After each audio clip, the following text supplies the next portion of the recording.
everyone. This is Danielle with the Great Lakes Beacon. I'm here with Gretchen Whitmer, a Democratic candidate for governor next year in 2018. Thank you, Gretchen, for being with us. Happy to be here. So let's get started. Why don't you just tell me a little bit about yourself? So I am a lifelong Michigander. I love the state of Michigan, and I am proud to be from this state. But I'll tell you, the Michigan that my kids are growing up in hardly resembles the Michigan that I think of when I talk about my Michigan pride. You know, there was a point in time where our education was the finest you could get around. Mm-hmm. That if you worked hard, you could actually afford to buy the car that you were making and retire with dignity in the state. And at the end of the day, you knew that the people in Lansing were looking out for you, not the people that bankroll their campaigns, not their buddies. And, so I went to Michigan State. I served in the legislature for 14 years. The last 4 years, I was the Democratic leader in the Senate. I took on the governor on issues like right to work and took to the microphone on issues like the license to bully issue, where we achieved protections for kids in our schools from bullying. But I also rolled up my sleeve and I worked with the governor when he staked out issues that were really important, like Healthy Michigan. And I was a critical partner in negotiating what we now know as Healthy Michigan, and meaning 630,000 Michiganders now have health coverage because of the work that we did. So when I left the legislature, I thought perhaps I would go back into the private sector and have a private life, and I decided very early on I've got no tolerance for the status quo. I think we deserve better in Michigan, and that's why I'm running for governor. Well, good. You just answered my next question on running for governor.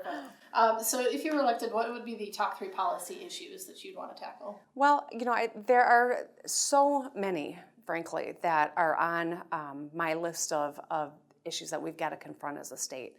There are so many urgent issues, so many crises right now in Michigan. The fact that we pride ourselves as the Great Lakes state, and we have a city full of families that still can't reliably drink the water and bathe their children, I think is job number one. We've got to ensure that the people of Flint have clean water that they can count on, and we can't stop providing water to people until we've earned back the trust. I look at our education system and I see the schools and the struggles that have been forced on them because of years of neglect and years of attacks on teachers.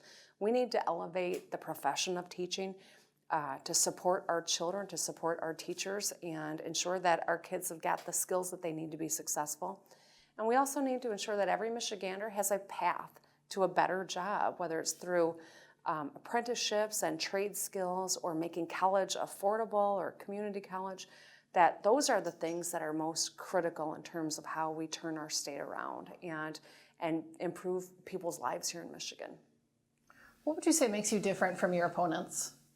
Well, I think, there are a lot of great people that are running, no question, and we've had some great conversations, and I don't know that there's huge substantive differences on issues. But I'll tell you, having served with 3 different governors, understanding the legislature, understanding how to negotiate tough issues, how to use the power of the executive office to get things done is something that I'm the only candidate that brings to the table on the Democratic side of the aisle. And now more than ever, it's important. And if we haven't learned how important that is after 7 years of Governor Snyder and 6 months of President Trump, the consequences of not having that experience are downright dangerous for people. And I'm going to wake up every morning and go to bed every night thinking about, how do we get our agenda accomplished? How do I work with legislators, regardless of what side of the aisle they sit on, to get the things accomplished that we need to for the people of Michigan? And those who won't work with me, figure out how to get some legislators who will. Cool. Obviously, the presidential election saw a bit of a divide in the Democratic Party. How do you think you can bring people together in this election? I really think that one of the most important lessons from 2016 is that we can't take anything or anyone or any vote or any community for granted. And we can't assume that a labor endorsement, and I'm grateful to have endorsements from many different organizations, including the Carpenters, for instance, but I can't assume that endorsement means every one of their members is going to vote for me. It's incumbent on me to get into communities all across the state. I've been to over 30 out of the 83 counties, and I'm going to get into every single one. We have over 10,000 volunteers signed up, but that is just a good start from my perspective, and we're going to continue to work our tails off and earn the support of people from different parts of this party and different parts of the state. Donald Trump didn't win Michigan by massive numbers, right? He won Michigan by fewer votes than George W. Bush lost Michigan to Kerry. So the people that decided this election were the people that were so uninspired they didn't even bother to vote. Mm-hmm.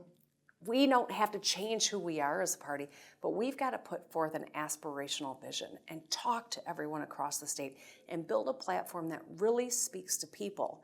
And that starts with actually getting into communities and engaging with people, and that's what we've been doing. And fortunately, I love that part of a campaign, and I'm learning. I've lived here my whole life. I have spent a lot of time in different parts of the state, but there's always more to learn, and I think that that's maybe one of the most important lessons of 2016.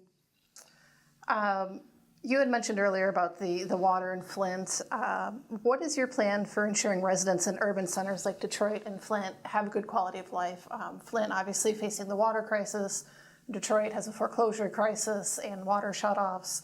How would you ensure the quality of life for those urban centers? I think it's important that we have a real urban agenda, and that's something that is important to me, but it's also something that whether I am in Saginaw or Benton Harbor or the city of Detroit, that there are issues that come up no matter where you are.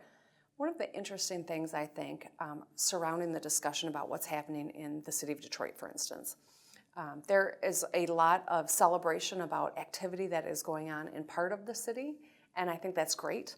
I commend the mayor for a lot of the work that they've done, but it's also so important that we recognize that while there's 8 square miles of great economic development happening, there's still 135 square miles of families who need grocery stores and transportation and good educational opportunities. And I think that those really are the fundamentals. We've got to meet people's fundamental needs, and so few people can say that those are being met right now. And I think that is what informs and drives the urban agenda that we're working on. Speaking of agenda and policy issues, we have a question from our Facebook follower, Scott Urbanowski. He had a question on how you would improve charter school accountability. Oh, I love that question. So, during my time in the legislature, this is a debate that was had over and over again. I voted against the expansion of charter schools. The promise of charter schools was that they would be unhampered by the traditional oversight and accountability on the traditional public schools, and accordingly they would be able to innovate and have much greater outcomes for kids. Right. The reality, sadly, is that they haven't had any better outcomes for kids. There are some charter schools that are working, there are some, the vast majority are not though, and that's why it's going to be absolutely essential that we demand accountability, that charter schools don't have to provide transportation. They don't have to provide high school. They can pick and choose what their student body is. They don't have to provide special education. And yet they still haven't figured out how to create better outcomes. We owe it to the children of this state to ask one question: is it working for educating kids? And if the answer is no, then we need to either close them or demand higher standards from them until they're successful. The states that have really turned around their public schools are states that infuse more support into those public schools. This governor's response has been close them, abandon families. That's unacceptable, and it doesn't work, and you are abandoning people. It's unconscionable. It's on us to hold all schools accountable and to demand accountability, and when they're not working, to infuse greater supports around our traditional public schools who do serve all kids in all parts of our state. Couple more policy questions. Your position on prevailing wage.